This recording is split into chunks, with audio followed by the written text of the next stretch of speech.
Bonjour tout le monde. Donc aujourd'hui nous allons faire une recette de pierre d'argile. Donc j'ai trouvé, j'avais plusieurs recettes en fait. Voilà, je me suis dit, j'en ai essayé une qui ne m'avait pas trop plu parce qu'elle laissait des traces.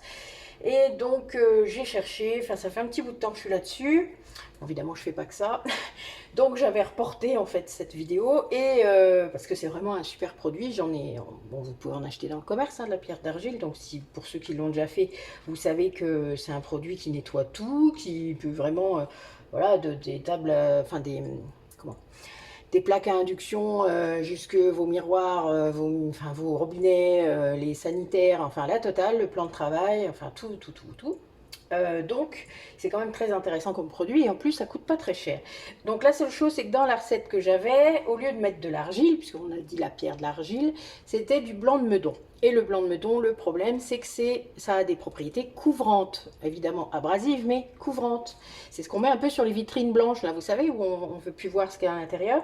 Et bien, ça fait ça. Donc, évidemment, vous ne voulez pas nettoyer deux fois, hein, on est d'accord? Donc, je me suis fait avoir, faut essayer, hein. Moi je suis une grande expérimentatrice, vous le savez maintenant. Donc j'ai essayé, du coup j'ai trouvé cette recette où justement la personne disait ça, donc ça m'a bien fait rire. Je me suis dit bah ça va, il n'y a pas que moi. Et donc je remets donc de l'argile blanche.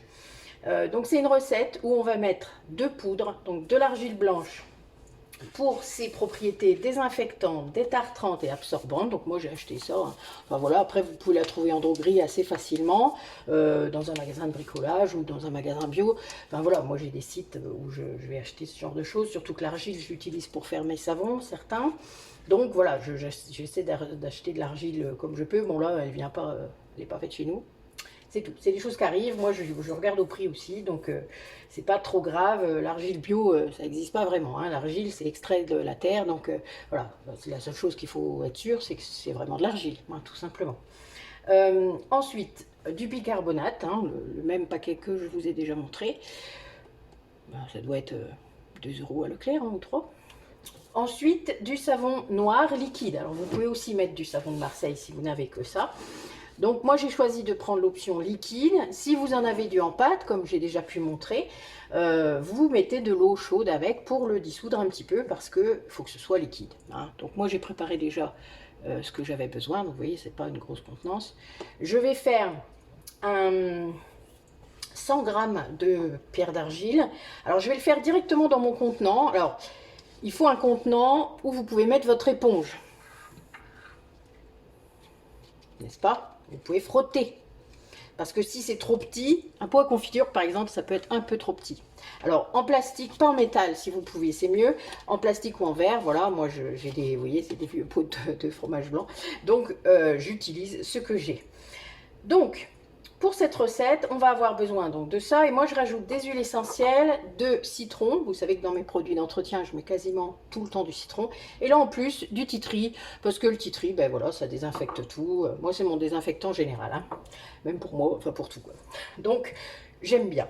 Alors un truc aussi, on n'utilise pas d'ustensiles en métal pour mettre l'argile et pour manipuler l'argile. Voilà pourquoi il y a un contenant en plastique. Vous pouvez le faire en verre si vous en avez. Et ma cuillère, habituellement vous connaissez ma petite cuillère bleue, là j'ai remplacé par une spatule qui fait cuillère et qui m'aidera aussi à mélanger. D'accord?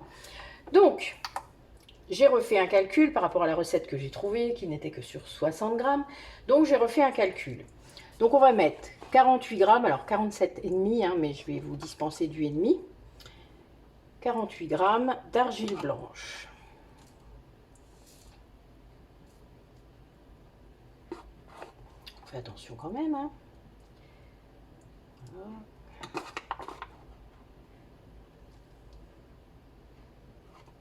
J'ai mis un peu trop. Voilà. 48 grammes d'argile. Donc l'argile, vous voyez, moi je le rends en papier craft comme ça, c'est bien. Je remets toujours une pince à linge, c'est pour être sûr que l'humidité ne rentre pas dedans, hein, parce qu'après ça fait pas tout à fait le même produit. Le bicarbonate, bizarrement, ça fait pas du tout la même chose. Donc vous voyez, je le laisse ouvert, c'est pas très grave.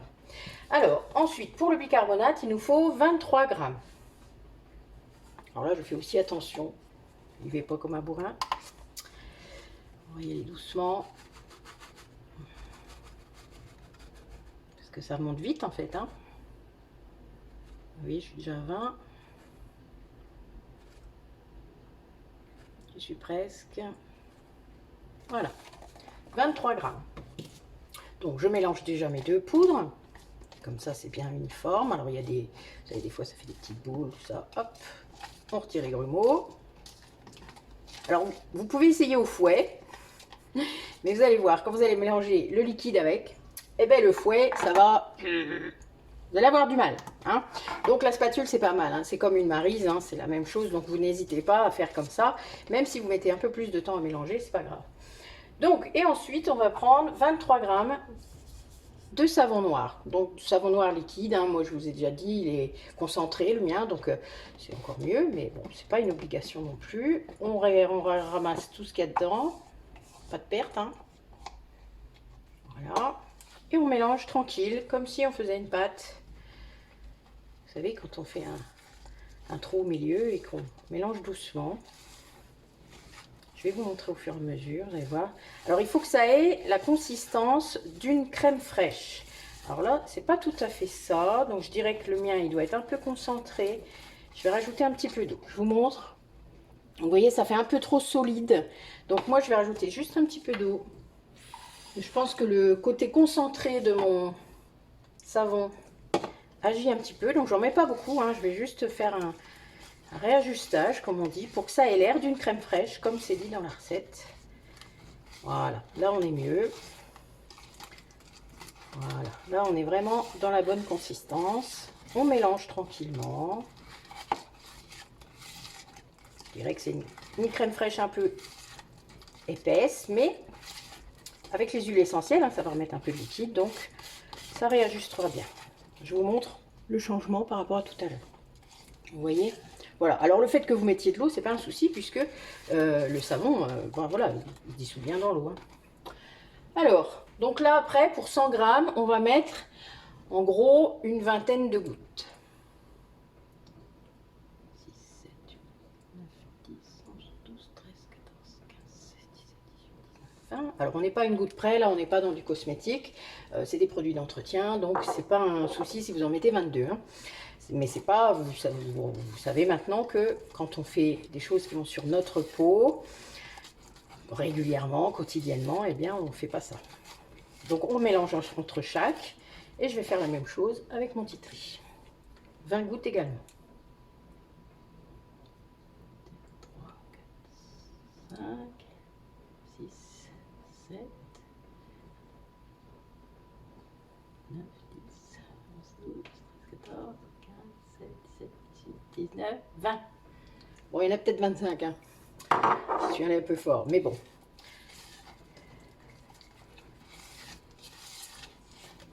Voilà. Donc là, moi, j'ai mon contenant, puisque je l'ai fait dedans. Après, si c'est pas possible parce qu'il est trop petit, c'est pas très grave. Je vais utiliser... Je ne peux pas essuyer celle-là. Je reviens. Voilà. Donc, j'ai ma deuxième maryse, histoire de tout récurer.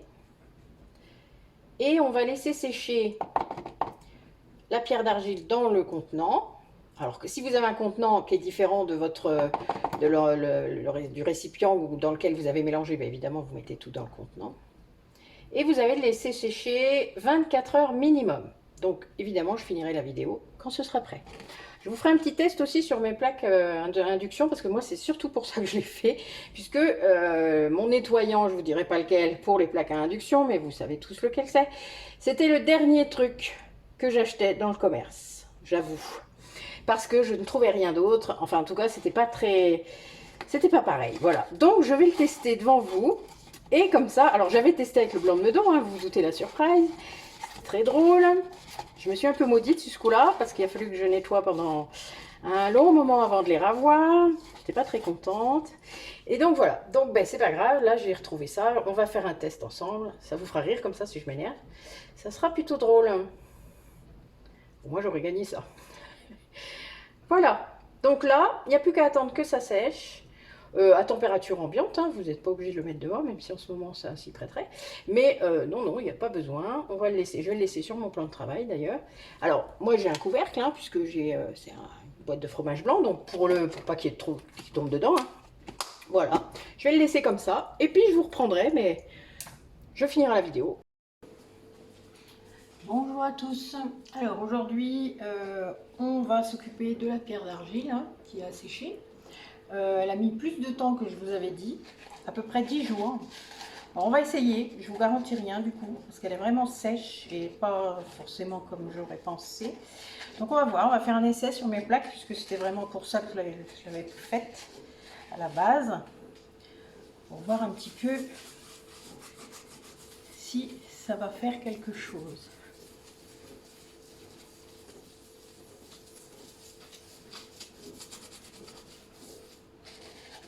Et surtout si ça fait pas de traces. Parce que c'était ça le souci. Bon, je devrais peut-être pas y aller avec le graton, mais bon. Je vais bien encrasser pour avoir un vrai test.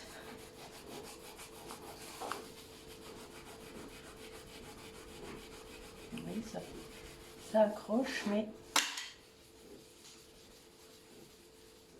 bon, on va rincer. On va voir s'il reste des traces ou si ça va.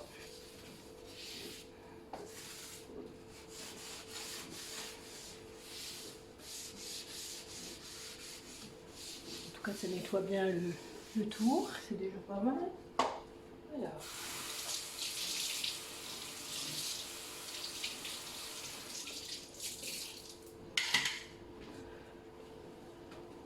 Hop. Bon. Vous voyez, un rinçage.